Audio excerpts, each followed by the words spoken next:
Hello students, कैसे हो आप सभी। आई होप आप सभी अच्छे होंगे। तो हमने स्टार्ट किया है BSc third semester physics unit first electrostatic.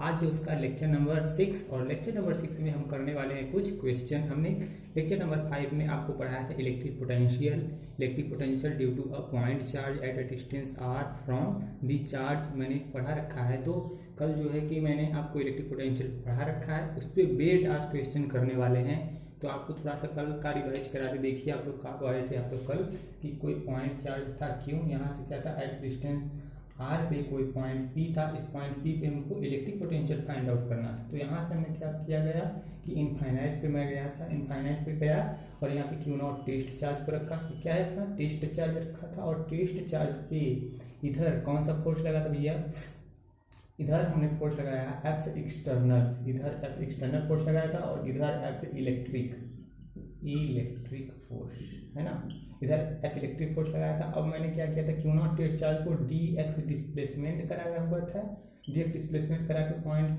Q naught test charge को इस पॉइंट पे रखा, ठीक है ना। इस क्यू नॉट चार्ज को इस पॉइंट पे डी एक्स डिस्प्लेसमेंट आगे कराया, तो इस पर फिर से फोर्स क्या लग रहा है, इधर एफ एक्सटर्नल और इधर एफ इलेक्ट्रिक है ना, एफ इलेक्ट्रिक लग रहा था। सो यहाँ से एट अ पॉइंट पी पे जब मैंने पोटेंशियल निकाला था एट पॉइंट पी पे, तो क्या आया था अपना के q divided by distance r, ये पोटेंशियल निकल के आया था, ठीक है। तो मैंने कल पढ़ा रखा था कि पोटेंशियल एट पॉइंट पी के क्यू बाई आर, इस पे बेस्ड आउट आज क्वेश्चन करेंगे। देखते हैं क्वेश्चन कैसा है, ठीक है। मैंने क्वेश्चन लिख रखा है भैया, देख लीजिए, पढ़ लीजिए। यदि पास करके जिसको क्वेश्चन करना है वो सॉल्व करें, जिसको नहीं करना है वो देखिए, मैं सोल्यूशन करा रहा हूँ उसका। क्वेश्चन क्या कहता है एक बार पढ़ेंगे। 3 चार्जेस Q1 है 1 microcoulomb, Q2 minus 2 microcoulomb and Q3 minus का 1 microcoulomb are placed a point पे प्लेस्ड किया हुआ है, जिसका कोऑर्डिनेट दे रखा है 0 0 0, बी पे -1 2 3 कोऑर्डिनेट है एंड सी का कोऑर्डिनेट 2 -1 1, ठीक है ना, 2 -1 1। Find the potential of the system of 3 charges के द्वारा पोटेंशियल फाइंड आउट करना है एट पॉइंट पी पे, जिसका कोऑर्डिनेट दे रखा है 1 -2 -1, ठीक है ना। जैसे कि देखो Q1 चार्ज दे रखा है ना, Q1 चार्ज, अरे मैं Q1 चार्ज पे इसका सोल्यूशन देखो, इसका सोल्यूशन देखो। यदि मैं Q1 चार्ज पे यहाँ पे रखूँ, Q1 चार्ज यहाँ पे मैंने क्या किया, Q1 चार्ज को रख दिया, ठीक है। Q1 चार्ज को रख दिया और इसका कोऑर्डिनेट दे रखा है 0 0 0, ठीक है।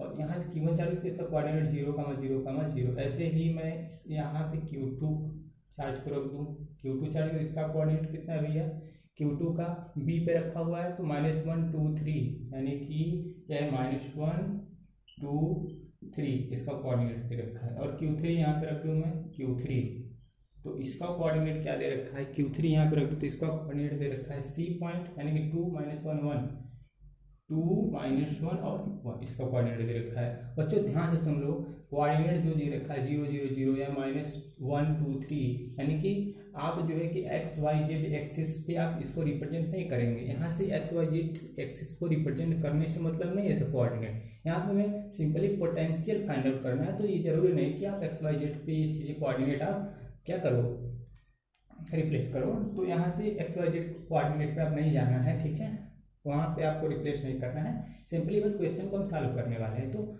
एट पॉइंट पी, कोई पॉइंट पी हम यहाँ पे ले लेते हैं, यहाँ पे पॉइंट पी ले लिया और पॉइंट पी का जो कोऑर्डिनेट है, कोऑर्डिनेट दे रखा है 1 -2 -1 1 -2 और -1, ये पॉइंट पी का कोऑर्डिनेट है 1 -2 -1।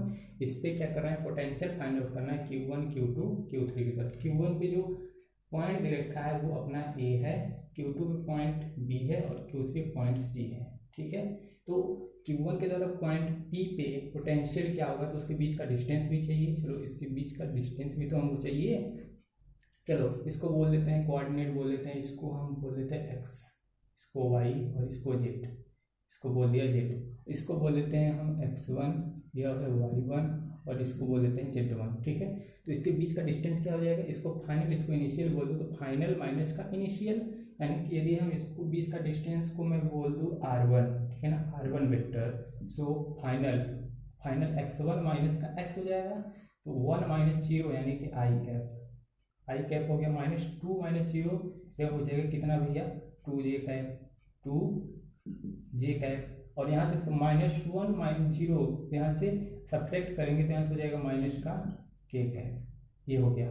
तो r1 वेक्टर, अब इसके मैग्नीट्यूड में निकालूँ, इसका मैग्नीट्यूड कैसे हो जाएगा भाई, मैग्नीट्यूड निकालोगे तो ये हो जाएगा magnitude of mod of r1 vector is equal to, magnitude कैसे निकालेंगे, स्क्वायर रूट के अंदर square of coefficient of I cap plus का square of coefficient of J cap plus का square of coefficient of K cap, यानी कि यहाँ से स्क्वायर रूट लगा दीजिए आप, कोफिशिएंट आई कैप का स्क्वायर 1 प्लस का जे कैप का स्क्वायर यहाँ से हो जाएगा 4 और इसका स्क्वायर करेंगे प्लस का फिर से हो जाएगा 1, यानी कि यहाँ से इक्वल टू कितना आएगा 4 to 6, यानी कि स्क्वायर रूट 6। यहाँ पे देखिए r1 डिस्टेंस यहाँ से निकल के आ गया, r1 डिस्टेंस कितना निकल के आ गया, स्क्वायर रूट 6। ऐसे ही हम b के द्वारा निकालें इस पॉइंट P पे यदि मैं b के द्वारा निकालूं तो इस ऐसे ही है x y z कर लूँ, x1 y1 z1 ऐसे ही हो जाएगा x, इसको फाइनल इसको इनिशियल बोलूँ तो यहाँ से हो जाएगा इसके बीच का डिस्टेंस यदि मैं बोलूँ r2, क्या बोल दिया r2, तो क्या हो जाएगा यहाँ से फाइनल माइनस इनिशियल, यानी कि 1 - 1, इसको देखो सब्ट्रैक्ट करना है, यानी कि 1 और यहाँ से -1 करेंगे तो यहाँ से हो जाएगा प्लस, तो यानी कि हो जाएगा 2i कैप, यहाँ से हो जाएगा 2i कैप, समझ में आ रहा है। यहाँ से हो जाएगा कितना 2i कैप, जैसे हो जाएगा माइनस का 2 और इसको सब्ट्रैक्ट करेंगे माइनस का 2, यहाँ से हो जाएगा माइनस का 4 जे कैप, ठीक है, माइनस का 4 जे कैप, ऐसे हो जाएगा माइनस का 1 है और यह है 3, इसको सब्ट्रैक्ट करेंगे फिर से हो जाएगा माइनस का 4 के कैप, ये हो जाएगा, यानी कि यहाँ से r2 बराबर इतना आ गया, r2 इक्वल टू ये हो जाएगा। अब इसका मैग्नीट्यूड निकालेंगे, यहाँ से मैग्नीट्यूड हो जाएगा r2, तो मैग्नीट्यूड क्या हो जाएगा भैया, स्क्वायर रूट में square of coefficient of I cap plus का square of coefficient of J cap plus का square of coefficient of K cap, तो square coefficient of I cap करेंगे तो ये हो जाएगा 4, इसका स्क्वायर करेंगे तो ये हो जाएगा 16, इसका स्क्वायर करेंगे तो हो जाएगा 16, है ना। तो फिर से इसको ऐड कर लीजिए, यहाँ से हो जाएगा स्क्वायर रूट 36, यानी कि स्क्वायर 36 को निकालेंगे तो हो जाएगा 6, यानी कि हो जाएगा डिस्टेंस r2, यहाँ से यहाँ तक का डिस्टेंस r2 ये मिल गया। अब हमको बचा क्या है, अभी अपने को सी पॉइंट बचा है Q3 चार्ज को देखो फिर से यहाँ से हम इसको यहाँ से मिला देते हैं Q3 चार्ज, ठीक है। Q3 चार्ज को अच्छा लेट कर लेता हूँ मैं, इसका जो डिस्टेंस है इसको बोल देता हूँ r3 वेक्टर, क्या बोल देता हूँ r3 वेक्टर, r3, तो ये हो जाएगा फाइनल, इसके लिए ये हो जाएगा इनिशियल। ऐसे ही फिर से 1 में से आप सब्ट्रैक्ट करिए 2, कितना हो जाएगा माइनस का i कैप, समझ में आ रहा है। अब ऐसे ही -2 से सब्ट्रैक्ट करेंगे प्लस का 1, तो ये हो जाएगा कितना माइनस का j कैप, और ऐसे हो जाएगा माइनस का 1, इसको सब्ट्रैक्ट कर दीजिए तो हो जाएगा माइनस का 2k कैप।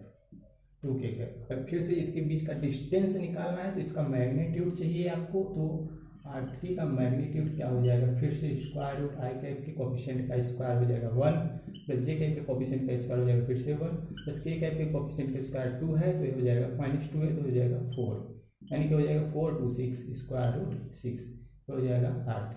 अब देखो ध्यान से देखो, मैंने डिस्टेंस निकाल रखा है, इसके बीच का डिस्टेंस r1 निकल के स्क्वायर रूट 6, इसके बीच का डिस्टेंस r2 निकल के आया 6, इसके बीच का डिस्टेंस आ गया r3 निकल के आया कितना स्क्वायर रूट 6। यहाँ तक समझ में आ रहा है। अब ध्यान से देखो, electric potential at point P पे हमें फाइंड आउट करना है इलेक्ट्रिक पोटेंशियल। अब r1 के द्वारा पोटेंशियल को मैं बोल दूँ V1, r2 के द्वारा पोटेंशियल को मैं बोल दूँ V2, r3 के द्वारा पोटेंशियल उसको मैं बोल दूँ V3, समझ में आ रहा है। सो यहाँ से V1 इक्वल टू क्या हो जाएगा Q1, इसके द्वारा Q1, इसको लिख दूँ मैं Q1 डिवाइडेड बाई इसको मैं बोल दूँ R1 प्लस का यहाँ से हो जाएगा Q2 डिवाइडेड बाई हो जाएगा R2 प्लस का इसको मैं बोल दूँ Q3 डिवाइडेड बाई इसको मैं बोल दूँ R3। तो यहाँ से पोटेंशियल एट पॉइंट P क्या हो जाएगा, यहाँ से K की वैल्यू क्या है, यहाँ से K की वैल्यू आपको पता है 9 × 10⁹ होता है, तो 9 × 10⁹ इंटू Q1 की चार्ज देख रखा है 1 माइक्रोकूलम का, तो 1 माइक्रोकूलम का जो चार्ज दे रखा है ना, तो उसको ध्यान से देखो 1 माइक्रोकूलम का चार्ज दे रखा है, तो 1 माइक्रोकूलम मतलब 1 × 10⁻⁴ कितना हो जाएगा, यहाँ से ध्यान से देखो पोटेंशियल, यहाँ से पहले V1 ही निकाल लेते हैं, ध्यान से देखो यहाँ से V1 पोटेंशियल निकाल लेते हैं। V1 इक्वल टू K की वैल्यू रख दीजिए आप 9 × 10⁹ इंटू में Q1 की वैल्यू है 1 माइक्रोकुलाम, यानी कि यहाँ से 1 इंटू 10⁻⁴ कितना -6 से मल्टीप्लाई करेंगे तो ये कुलाम में चेंज हो जाएगा, डिवाइडेड बाई R1 मैंने निकाल रखा है √6, तो यहाँ से हो जाएगा √6। ऐसे V1 निकालेंगे तो कितना हो जाएगा भैया, ऐसे हो जाएगा 9 इंटू 10⁻³ डिवाइडेड बाई √6। V1 निकल के आ गया। अब ऐसे ही आप निकाल लीजिए V2, यहाँ से आप V2 निकालेंगे, यहाँ से देखिए V2 निकालेंगे तो क्या हो जाएगा, यहाँ से फिर से वही हो जाएगा कि Q2 डिवाइडेड बाई R2 है, तो यहाँ से वैल्यू रख दीजिए आप, K की वैल्यू हो जाएगी 9 इंटू 10⁻⁹ इंटू Q2 दे रखा है -2 माइक्रोकुलाम, यानी कि हो जाएगा -2 इंटू कुलाम में चेंज करना है तो 10⁻⁻6 से मल्टीप्लाई डिवाइडेड बाई 20 का डिस्टेंस कितना 6, कितना हो जाएगा भैया बोलो, यहाँ से हो जाएगा देखो 2 3 जा 6 3 3 जा 9 और माइनस पहले से ही है, तो यानी कि -3 इंटू 10⁻³ V2 पोटेंशियल आ गया। अभी अपने को चाहिए क्या, V3 पोटेंशियल निकालना है, तो ध्यान से देखो, छाप लीजिए इसको मैं हटाऊंगा, छप गया, देखो ध्यान से इसको मैं हटा रहा हूँ। अब यहाँ से V3 पोटेंशियल सॉरी, यहाँ से V2 पोटेंशियल यह है ना, V2 पोटेंशियल निकल के आया। अब यहाँ से आप निकालेंगे V3 पोटेंशियल क्या हो जाएगा, यहाँ से K की वैल्यू फिर से हो जाएगा 9 इंटू 10⁻⁹ इंटू में V3 पोटेंशियल यानी कि कितना हो जाएगा Q3 को -1 माइक्रोकुलाम, तो यहाँ से -1 इंटू 10⁻⁴ कितना हो जाएगा -6 डिवाइडेड बाई कितना हो जाएगा, बीच का डिस्टेंस कितना है, फिर से √6, तो यहाँ से √6 रख दीजिए, फिर से यहाँ से क्या हो जाएगा 9 इंटू में 10⁻⁴ कितना 3 डिवाइडेड बाई √6, ये हो जाएगा। ठीक है, समझ में आ रहा है। अब electric potential at point P पे देखो ध्यान से, यहाँ से V3 निकल के आ गया, ये V3 आ गया, ये V1 आ गया, V1 कहाँ से आ गया, ये V1 आ गया, और ये जो आ गया ये V2 आ गया। V1 मतलब ये आया, मतलब यही तो आया है V1 यहाँ पे।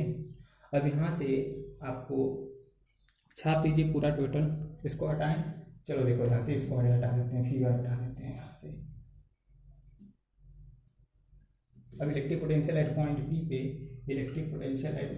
क्या हो जाएगा, यहाँ से V1 प्लस का V2 प्लस का V3 यानी कि V1 कितना है भैया, यहाँ से V1 9 into 10⁻³ divided by 10⁻³ divided by √6, और V2 कितना है देखो ध्यान से -3 है, यानी कि पॉजिटिव तो नेगेटिव हो जाएगा कितना 3 इंटू 10⁻³ कितना 3, और यहाँ से V3 कितना है माइनस का है, तो -9 इंटू 10⁻³ डिवाइडेड बाई √6। देखो ये पॉजिटिव से नेगेटिव खत्म हो गया। से पोटेंशियल एट पॉइंट P कितना आ जाएगा, -3 इंटू 10⁻³ कितना 3 है ना, तो 3 यानी कि कितना हो जाएगा volt. Potential at point P due to these charges कितना आ गया, -3 into 10⁻³ volt. I hope question आपको समझ में आया होगा। ठीक है, तो वीडियो के यही करें समाप्त। कल अगले लेक्चर में मैं आपको और बढ़िया से क्वेश्चन कराने वाला हूँ। आई होप ये क्वेश्चन आपको बहुत अच्छे समझ में आया होगा। तो वीडियो करते हैं यहीं पे एंड, तो छाप लीजिए, अच्छे से क्वेश्चन को लगाइए। वीडियो करते हैं समाप्त। वीडियो अच्छा लगा तो वीडियो को लाइक चैनल सब्सक्राइब जरूर कर लीजिए। पढ़ाई करते रहें। All the very best.